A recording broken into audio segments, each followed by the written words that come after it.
I think that the renewable energy system calls for a complete rethink of how the system works, and therefore what is it that the markets are trying to encourage. I think of it turning everything upside down. So instead of having markets, whether those are wholesale markets or balancing markets or ancillary service markets that are designed on the basis of large transmission connected, dispatchable generation, flexing to meet pretty much static demand profile. I think the future renewable energy system turns that on its head. And indeed, not only is that a challenge, it's also a really exciting opportunity. Hello and welcome to Energy Unplugged by Aurora. This podcast features various experts from Aurora having in-depth conversations with key industry leaders, policymakers and academics from all over the world. It explores the hottest topics across the energy market and gives a unique perspective on major energy issues. Welcome to the latest episode of Energy Unplugged. I'm Richard Howard, the Research Director at Aurora Energy Research. In this episode, we'll be dealing with the thorny questions around energy market design in a net zero world. As we think about the net zero transition, it's going to involve a huge shift in where we get our energy from. This is both a shift from fossil fuels towards power, with the widespread electrification of transport and heating and even parts of industry. But also within the power sector, we're massively changing our power system from one focused around, in the past, coal and gas and nuclear, to a world which is much more focused on renewables and also battery technologies, flexible technologies. This brings a lot of new challenges, and particularly around the variability of renewables, the fact that they're more in the distribution grid. It also brings challenges around security of supply and grid operability. How do we keep the lights on? So the natural question comes, is the current market design, both for power, but also for gas, hydrogen, heating, is it fit for purpose? Will it deliver and enable the transition towards net zero? And if so, will it do so at the least cost to consumers? Will consumers still have high standards of consumer protection? And finally, how can we ensure security of supply and network operability and make sure we keep the lights on in this net zero world? I'm very pleased to be joined by two experts on these topics who will hopefully help tackle some of these tricky questions. Firstly, we'll hear from Ed Birkett, who's a senior research fellow in the Energy and Environment Unit at the think tank Policy Exchange. Last year, he wrote a report, Powering Net Zero, which tackled exactly these questions and called for local electricity pricing in the GB electricity market. Hello, Ed. Hi, Richard. Welcome to the podcast. I'm also joined by Rachel Fletcher, who's a regulatory expert. She spent many years at Ofgem in senior roles in retail markets, consumer protection, smart grids and networks, before moving to Ofwat, the water regulator, as CEO, and then more recently returned to the energy sector as Director of Regulation and Economics at Octopus Energy, one of the pioneers in smart tariffs and also in the renewable space. Welcome also to you, Rachel. Great to be here. Thanks for inviting me, Richard. So, Ed, I'm going to start with you, as I know you've tackled some of the really big questions about market design with a big focus on wholesale power market design in particular. I suppose just coming back to my context, do you think that the current market design can get us to net zero, to deliver net zero? And if not, then where does it start to come unstuck in your view? So thanks, Richard. I think we're starting to see some warning signs now that the current design of the wholesale electricity market in Great Britain is starting to break down. If we cast our minds back about a year ago now to spring and summer 2020 and the coronavirus lockdown, what we saw then is more of us staying at home and electricity demand falling around 15%. That meant that the market share of wind and solar was higher than normal because the wind and the solar kept going, but demand was lower. So in a way, that was a real preview of the future. If we're going to have 4 times more offshore wind by 2030 than what we have today, then the conditions we saw last year are going to become a new normal. And what we saw there is we saw the system balancing costs, so the costs that the electricity system operator was incurring to keep the grid stable, really rose. They went up by 2/3 over the summer, £220 million. And so there's a real risk there that although the headline cost of wind and solar are falling, actually what we're going to see is more constraints on the network as certain parts of the network get overloaded and risks to stability as we have to try and turn off more of the gas-fired power stations. And actually the customers might not fully benefit from those falling costs of wind and solar. And so we at Policy Exchange promoted this idea of local electricity pricing, also called nodal electricity pricing, where you would have wholesale electricity prices varying locally to encourage more generation or more demand at times of peak demand and peak supply, respectively. And so we think that's really important and keen to really get into that today. Yes, I suppose what you're pointing to is a sort of a mismatch between where the resources are good to develop these renewable projects. So, for example, onshore wind in Scotland, offshore wind off the east coast in the North Sea, also in the Irish Sea. There's a mismatch between that and the demand centres where we sort of use electricity, and that's always going to put a bit more strain on the network. So how does the report that you wrote, which Aurora also we did some modelling to help you in that, I suppose in your words, how do you see that nodal market working, and why do you think it offers a better solution than the current solution of a sort of single point market and then dealing with the problems through the balancing markets? Yes, so as you say, the resources that we're going to be using, more wind and more solar, can be quite far away from the customers. So particularly the challenge of getting wind from Scotland down to England, and also actually increasingly challenges getting solar energy out south of England and to customers elsewhere. And most of the time, there's not really that much an issue. The power lines between Scotland and England, for example, can carry that wind power down south. But there are increasing periods where actually those lines are full. And so it's those periods that we really have to worry about, because we have two options. Either we can try and increase demand in the constrained area at that time, so encourage people in Scotland, for example, to charge their EVs when it's windy and demand is low, or we're paying the wind farms to turn off. And that's where some of these system balancing costs are coming from. So it's by getting those price signals right that we'll see new behaviour. So, for example, encouraging someone in Cornwall to charge their EV when it's sunny, and someone in Scotland to charge when it's windy. And then also, if you think about other new low carbon technologies like green hydrogen production, the current market design just doesn't really answer the question that well of where should I build my hydrogen electrolyser and when should I run it? Whereas if you have this local pricing, you get much more information in the market telling developers and investors where they should build their projects and how they should operate them in real time. And that has the potential to reduce costs a lot for customers. Yeah. I mean, I suppose one thing that is implicit in what you're saying is that the amount of network capacity is finite. I suppose it always will be. And one way out of this problem is obviously to build way more power lines, but that has a cost in itself. So we could have a lot less system balancing if we had a lot more network to play with in the first place. But in my mind, there's a sort of optimal amount of network that should be built to minimize the cost of the consumers. We will need a lot more network than we have now, but it becomes a bit of an optimization problem to think through what's the right amount of poles and wires to build. I think that there's kind of a reality to it as well, that in certain geographies it's quite a slow process to build additional power lines. We've already had to sort of take the bootstraps around southern Scotland to try and reinforce the network, and that's a sign that building more power lines onshore between Scotland and England is going to be a tricky thing to do. So it does seem like a challenging problem. I suppose, Rachel, I'm keen to bring you in as well.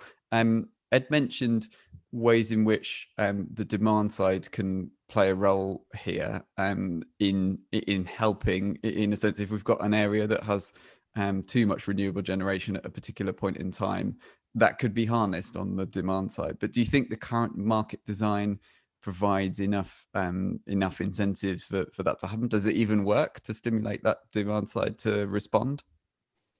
Yeah, no, I think we need absolutely fundamental change here. I mean, you've been talking about network constraints, but actually, I mean, in addition, if you think that we could be having a lot of wind outside what we traditionally think as peak demand periods, or indeed a lot of solar during the day when we're all at work and not using electricity at home. We've actually got a natural resource, a natural energy resource that is potentially going to waste, even if there aren't any network constraints.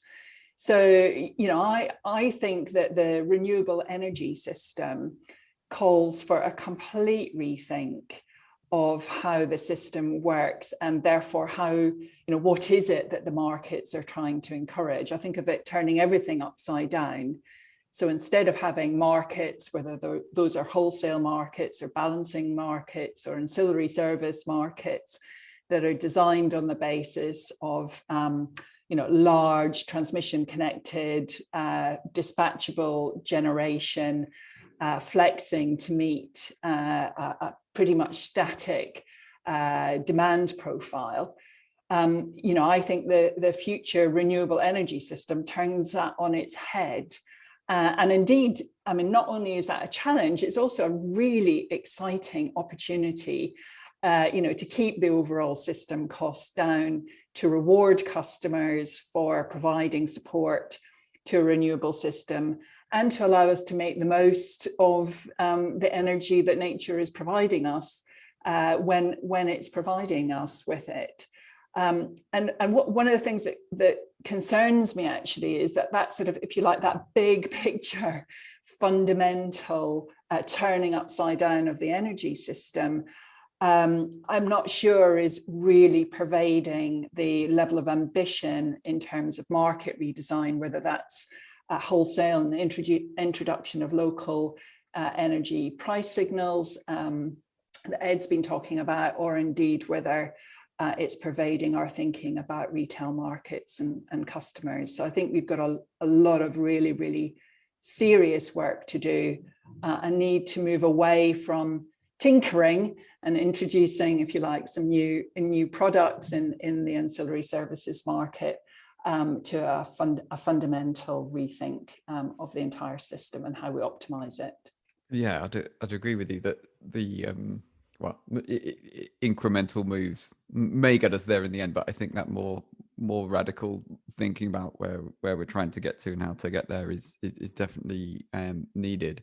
I suppose at the moment, as you say, the sort of the market design as it is very much takes the demand side as pretty static, and then organizes, if we think about wholesale markets for a moment, it organizes the dispatch of different forms of generation around a view of the world that the demand is sort of fixed in the short term. But I mean, at Octopus, I guess you're pushing a different worldview, which is much more about harnessing smart technology, harnessing that demand side response through things like your agile tariff, so sort of time of use tariff. How do you find that consumers actually, to what extent do consumers actually respond to the price signal? Yeah, I mean, our introduction of smart tariffs has shown what theory would suggest, which is that customers do actually respond to price signals. So we've got, if we look at customers on our agile tariff, it's pretty much a flat load profile. And customers on our Go tariff that receive a very, very low prices for charging between 12:30 or in the early hours of the morning till 4 o'clock in the morning. We actually see them shifting there away from the peak times altogether. And there's lots of opportunities to make those tariffs even more sophisticated, and we're working on a more dynamic EV tariff as we speak.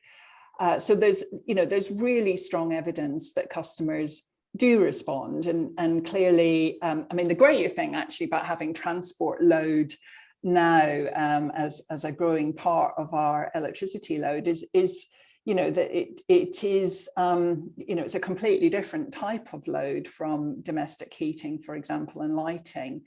And there's fantastic opportunities to shift it without having any dent in the customer experience, as it were. So we've got really good experience here of how customers respond. We're really keen to see this scaling up as well. And it's great to see other companies come in and offer smart tariffs. But fundamentally, we've got a number of really big barriers to making these tariffs commercially viable for us, and I expect for others. Perhaps right at the top of the list, actually, is the fact that the network charging arrangements at the moment still leave us with unavoidable network costs, even for the customers that are using the system off peak. So we need a really big shift in network charging. We need more granular price signals, as Ed has been talking about. And we need a mindset shift, actually. I mean, there's a real mindset, particularly in the balancing and ancillary services markets, to have a skepticism about how firm household level demand side response really is, and still a bias, although I think that is improving, but still a bias for relying on gas-fired power stations, for example, to provide the services that are needed to keep the grid in balance. So I think we've got some really big changes that are needed systemically if we're going to get the scaling up of these smart tariffs. That there is the potential for, electric vehicles have really taken off now, and really strong signals from government saying this is definitely the way forward.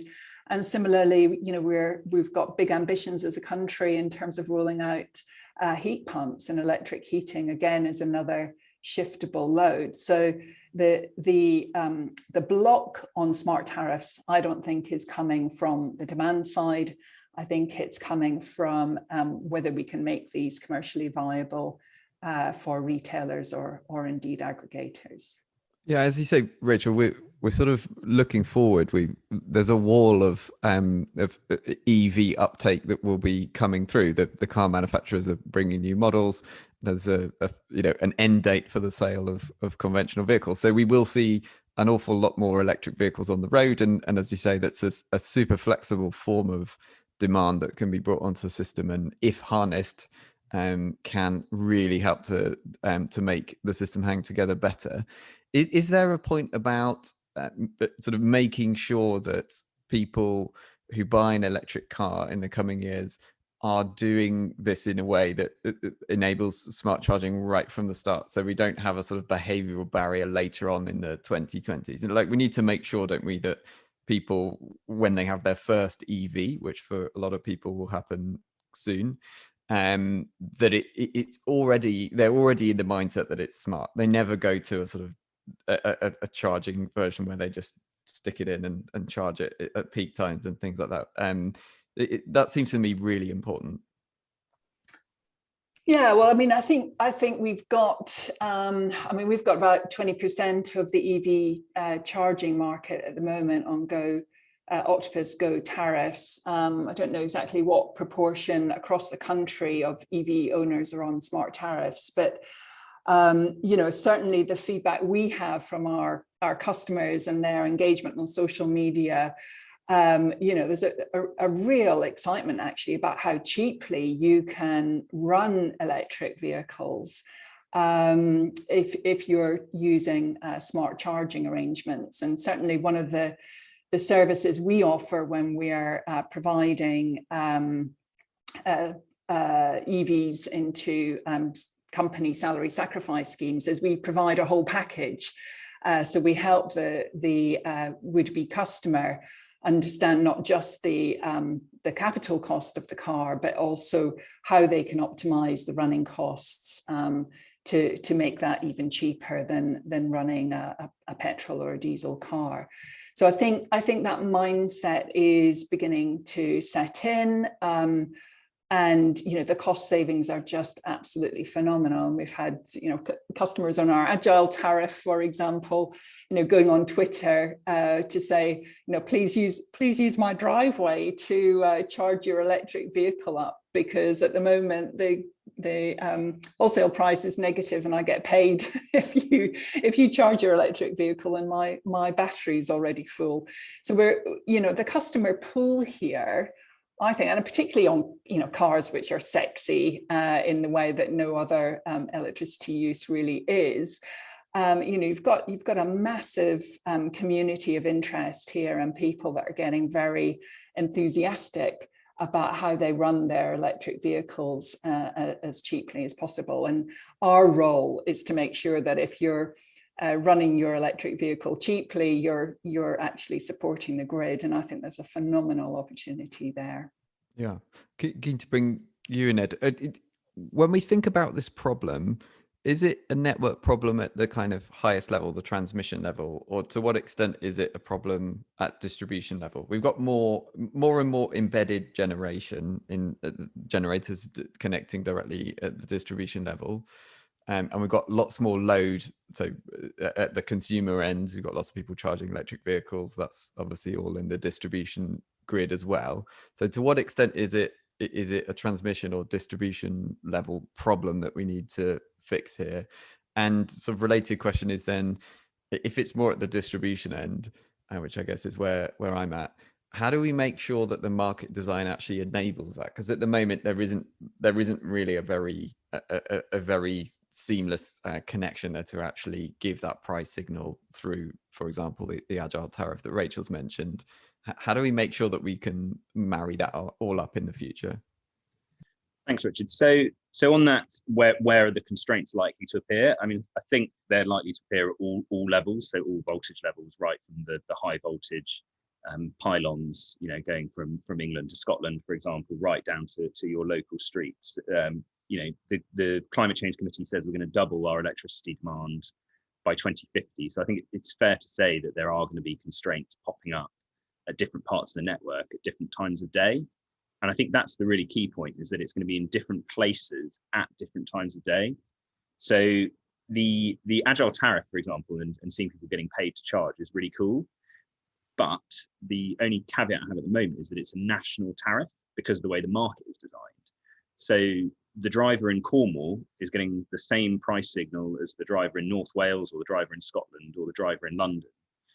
So if, for example, the wholesale price nationally is negative because there's too much wind in Scotland, it's those drivers in Scotland that we really want to incentivize to charge. And actually, if there's drivers in London, it might not be helpful for the system for them to charge at that point. And so I think that's where market design has a really key role to ensure that where consumers are responding to price signals, they're doing it in a way that helps the grid. So it's really about that cost reflective, those cost reflective prices. In terms of that transmission distribution interface, there are different companies that own the transmission network and the regional distribution networks, and that interface seems to work pretty well. But so I don't think there's any inherent issues with trying to extend local markets down into those distribution networks. But I think there is a real role for the electricity system operator here to play that coordinating role between transmission and distribution, and between the different parts of the network in Great Britain. And in our report, actually, we published last week, we published a report calling for an independent system operator for Great Britain, fully independent from the National Grid Group.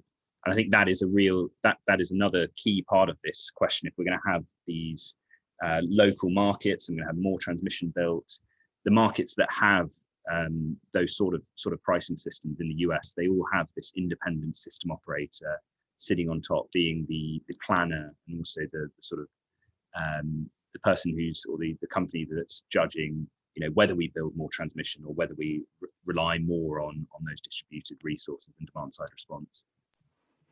Yeah, I'm with you on the independent system operator, as I I read a previous Policy Exchange paper, in fact, in 2015, calling for an independent system operator, which was reasonably controversial at the time, I could say, and I think the narrative has moved much more in that direction. To me, so sort of a key question here is around: is it one independent system operator or is it many? So obviously, National Grid has the electricity system operator role at the transmission level, but we also have a set of distribution network operators who are sort of evolving towards being system operators, DSOs as well. As you say, they talk to each other already, they coordinate. Do you think it can persist in the current regime where these are separate entities, or does it all need to be brought together, as in the distribution and transmission level system operator all in one place, all under one roof? Can we carry on with the current system, or do we need to change it? So I don't think we know yet the answer to that question.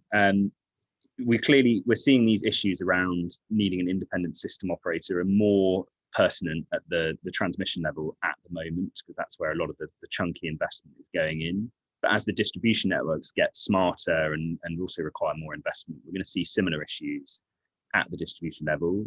So my sense is there will be a drive to have independent system operators at the distribution level as well, separate from the network owners. In our report last week, I said, could you make the distribution system operators subsidiaries of the national independent system operators, so regional subsidiaries that had much more focus on local area energy planning, for example, which is a more of a regional task. So I think that's one model that could be explored, but I don't think that should hold us back from going for the national independent system operator first for the transmission network. And Rachel, I'm just thinking how this will work from your end, from sort of the consumer side. I mean, Ed sort of rightly pointed out that if there are sort of different problems happening at the same time at the transmission level, at the distribution level, we might have one area that's constrained because it's got too much generation and others got too much demand. At the moment, your tariff, if I've understood correctly, it gives one price signal to everybody. How could we make it work that it has sort of different price signals in different geographies? Would that be a nightmare either for you or the end consumers? Like, with the consumers, it just all needs to happen automatically, doesn't it? There needs to be no human part of this. You just have some sort of device that connects to the market, gets the price signal, and decides whether to charge your EV. Isn't that the world we're heading towards?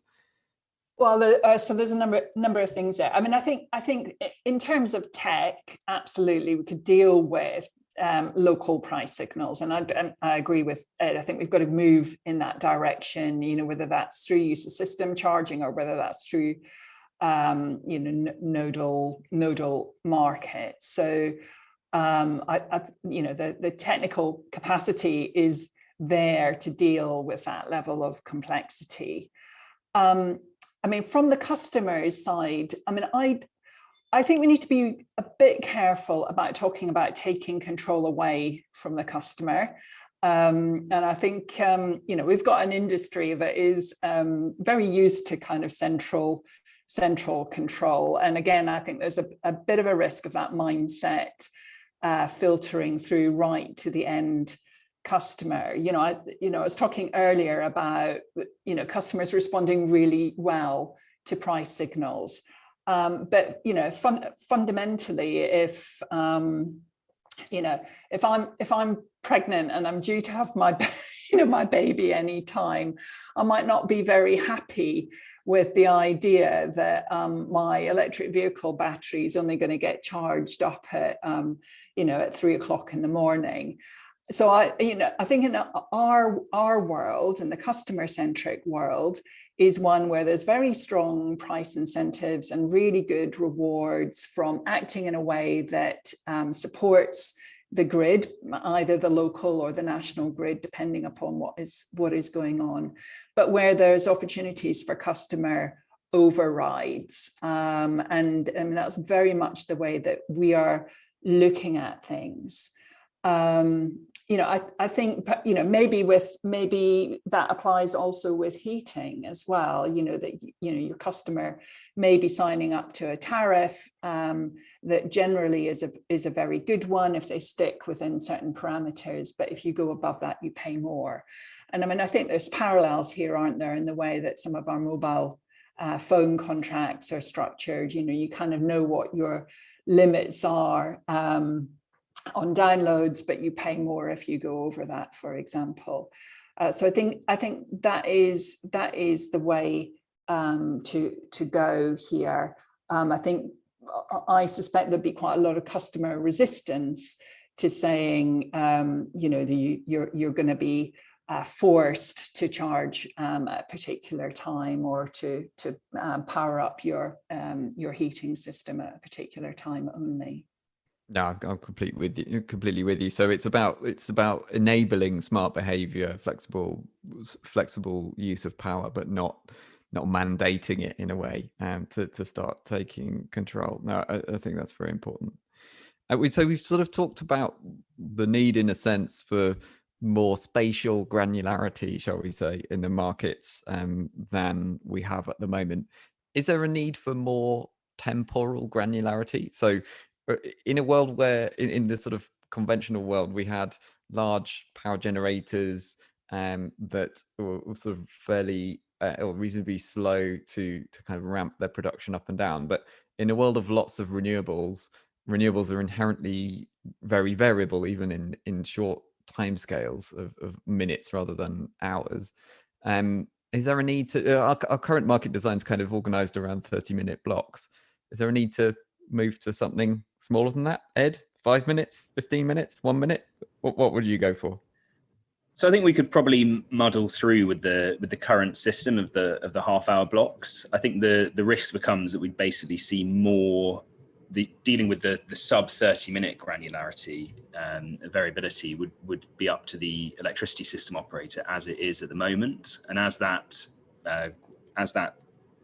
variability in those sub 30-minute periods increases as you have more renewables, that means that the electricity system operator has to play a bigger role. And that could inherently disadvantage small scale producers, because it's quite burdensome going through the processes to participate in one of these system balancing services that the ESO procures. So I think that's the sort of case for change. I guess on the other side, there's the cost and of implementing the sort of 5-minute settlement that you have in places like Australia. So I can see that being an issue, but yeah, I think we have to wait and see. I mean, it's probably another one for one of those big Ofgem significant code reviews and cost benefit analysis to see which way the maths works out. Yeah, certainly. I suppose a kind of related question to all of this, I mentioned it in my sort of preamble, but to me, one of the kind of worries I have, and something I spend a reasonable amount of time thinking about, is how to ensure security of supply and system operability at all times in a world where we're going to have, we're going to have lots more variable demand, but we're also going to have much more reliance on variable production, so renewables specifically. And to me, the exam question becomes, how do you ensure that the lights are going to stay on, that we have enough capacity that is firm in a world where you have no coal, a lot less gas, and we're heading towards having less nuclear? What is it that's keeping the lights on in what the Germans call the kalte Dunkelflaute period, where it's a cold, dark day in February and it's not very windy? So we can obviously do the things that we've talked about here. We could have zonal pricing. We could have shorter settlement periods. That's all good. That probably needs to happen. But how do we also make sure there's enough firm capacity on the system to make sure that the lights don't go out? Yeah, so maybe just split that into two bits. So the first bit around the grid stability, which I think is the sort of, we've got too many renewables at this instant problem, and there was a lot of concern about what would happen to grids. Would they remain stable and be able to tolerate high levels of wind and solar generation? And I think there's been a lot of great work on that, particularly in Ireland and Northern Ireland by EirGrid and Sony, the system operators there. Bringing forward new products for battery storage to participate in, to provide frequency response. And we're now seeing synchronous condensers, big rotating machines, to provide inertia in GB and also in Ireland and Northern Ireland. So I think that problem, it's one we have to watch, but I think the system operators and the electrical engineers are doing a really great job on that one. So the system stability one is one that worries me less. The security of supply is the other side of that, and I think that's the cold, dark week, as you say. There's no wind, there's no sun. I think that's an underappreciated problem, really, because at the moment we can handle the variability of wind and solar resources by just using gas-fired power stations, which are incredibly flexible and pretty reliable in terms of being there, except potentially in extreme hot or extreme cold weather, which actually we've seen in Texas and California has been a problem. But essentially, those gas-fired power stations are the things that are keeping the lights on when there's no renewables. So it feels to me like a combination that we're going to have of things like interconnectors linking to hydro resources in places like Norway, or renewables elsewhere in uncorrelated weather systems. But I think the backbone is going to have to be a combination of gas with carbon capture, hydrogen, and biomass probably. But I think that's a problem that really isn't resolved yet. And I think that's a really big question for the design of the capacity market.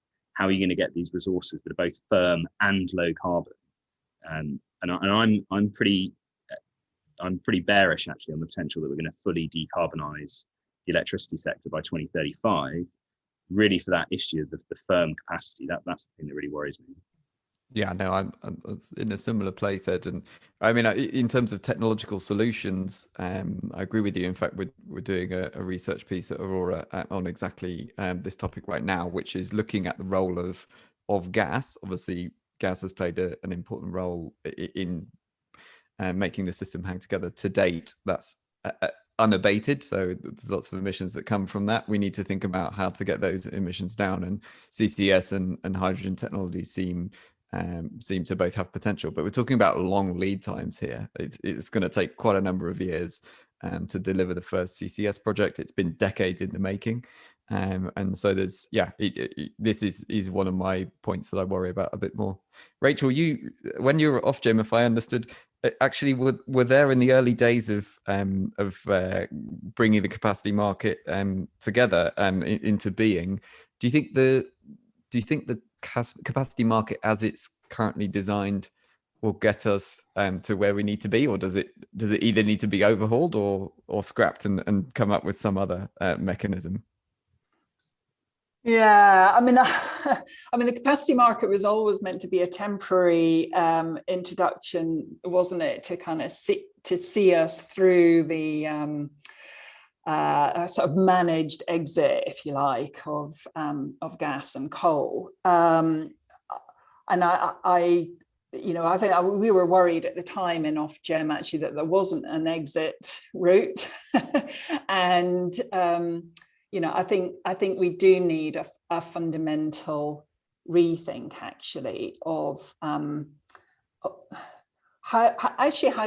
you finance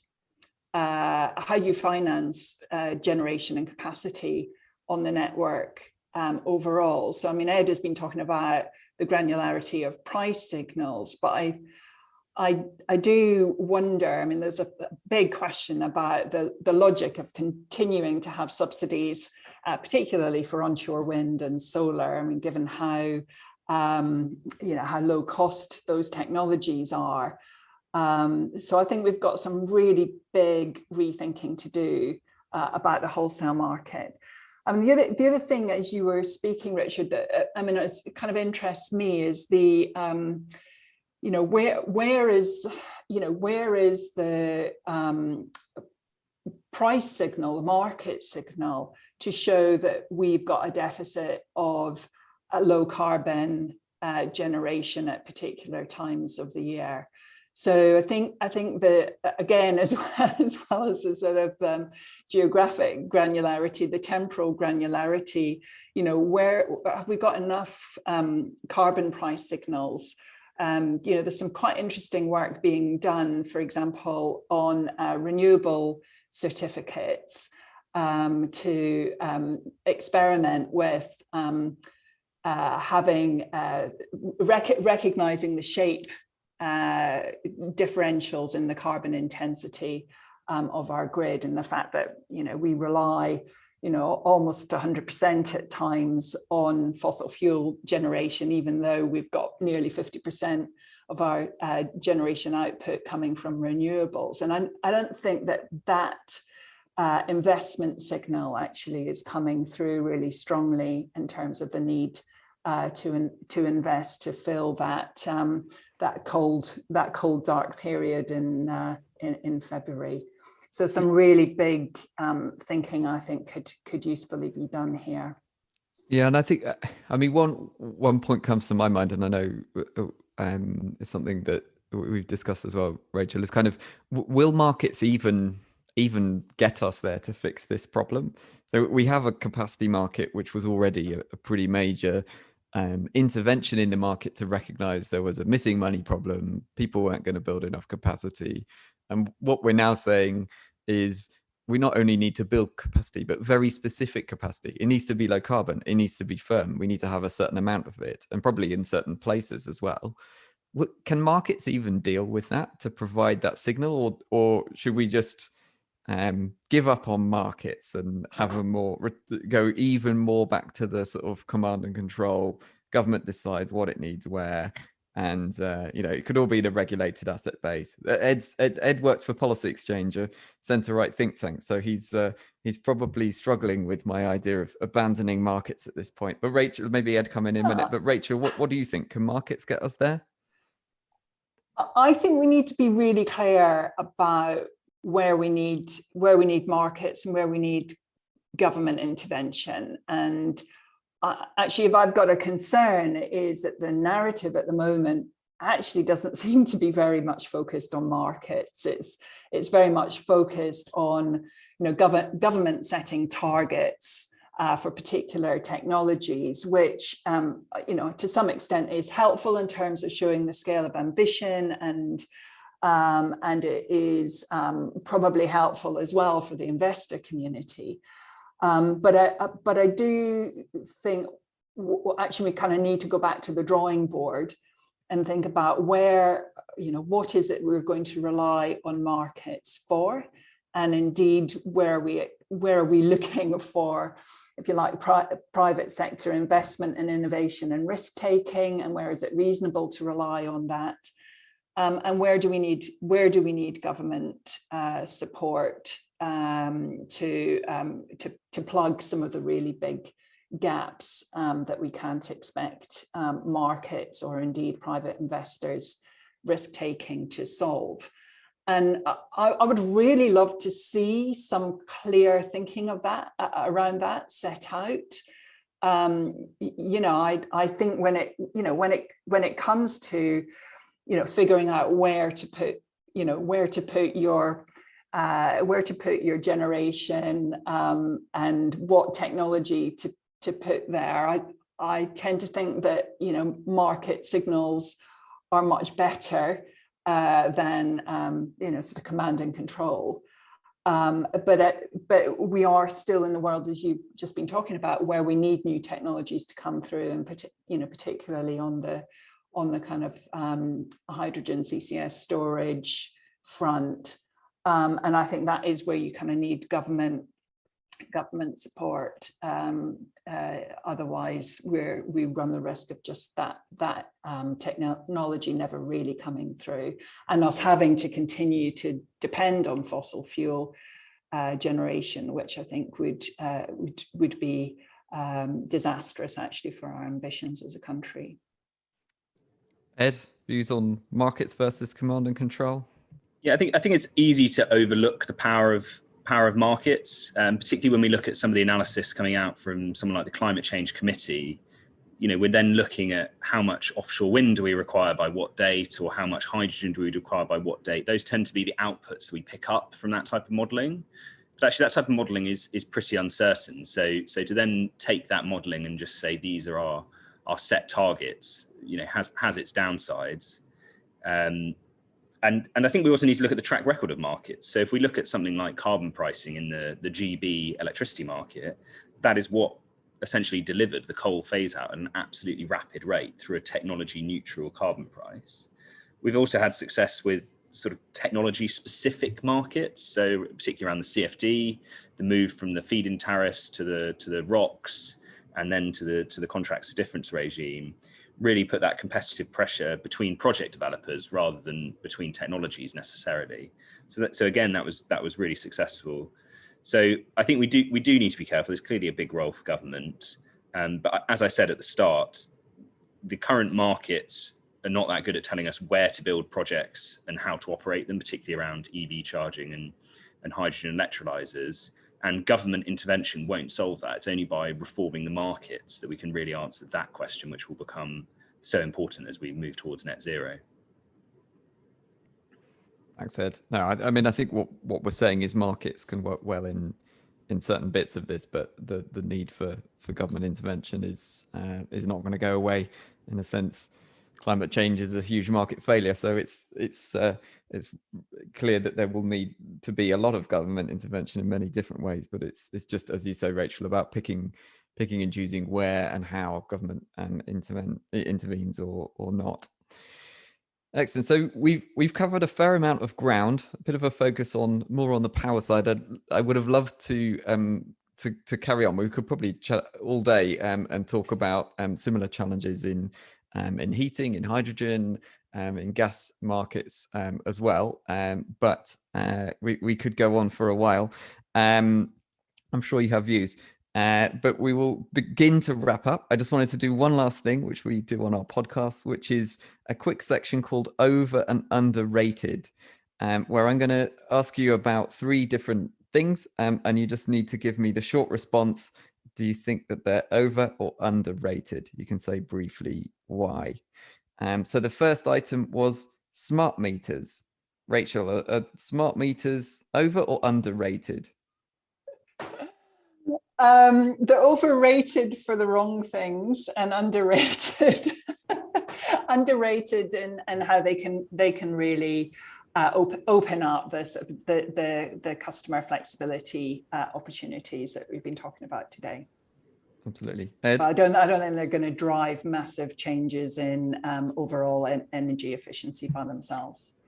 Yeah, I agree. I agree with Rachel. I think they're potentially underrated for how much they can provide towards flexibility and unlocking those sort of smart tariffs. Yeah, absolutely. Next one to you, Ed, first this time. Hydrogen heating.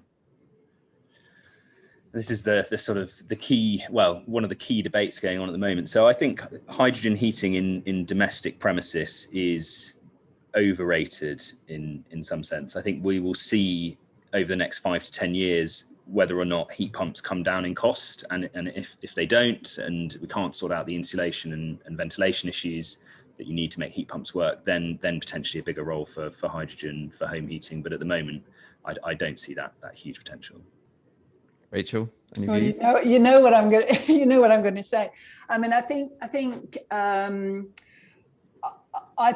we underestimate actually the disruption inside the home that would be required to accommodate domestic level hydrogen heating. I mean, I'm not a physicist, but my understanding is that got incredibly tiny molecules in hydrogen, and there's no way you could just put hydrogen through our current domestic systems safely. So I think there will be a role, and there will be parts of the housing stock that you can't heat using electric heating, and we're going to need alternatives, definitely. But I think it will be a minority, not majority. Watch this space. Yeah, I guess you're much more on the electric heating side in your current role in Octopus, Rachel. Last one, then. Get a bit more on the retail side. Retail price cap, Rachel. Well, so this is quite a curious one for me as somebody that pushed back on the idea of a market-wide price cap. I actually think it's done much less damage to the market than certainly I thought at the time that the debate was live. And it has provided customers with a degree of comfort. And I kind of wonder, actually, as we move to a world where the real question is, how do we help customers become part of the decarbonisation journey? Perhaps continuing to have that safety net is not such a bad thing after all. Interesting to hear other people's views on this. Ed? Yeah, I think it is potentially underrated for the value of that safety net, and will it allow ministers to be bolder in terms of rolling out those smart retail tariffs, because you know that for those disengaged and vulnerable customers, that price cap is there. Yeah. I was probably with you, Rachel, that skeptical at first, and actually it's turned out to do less harm, exactly the words you said, than I thought it might do. So yeah, I'm more on board with it these days. Anyway, it's been fantastic to have you on the podcast. We could have talked, as I said, for many more hours, so many more issues to unpack, but great to have you both on, and speak again soon. Thanks very much, Richard. Really enjoyed it. Thanks, Richard. That was Richard Howard, Research Director at Aurora Energy Research, speaking to Rachel Fletcher, Director of Regulation and Economics at Octopus Energy, and Ed Birkett, Senior Research Fellow in the Energy and Environment Unit at Policy Exchange. Do keep an eye on our podcast feed for more in-depth conversations with senior members of the energy industry. The best way to do this is to subscribe on whatever platform you use. Thanks for listening, and goodbye.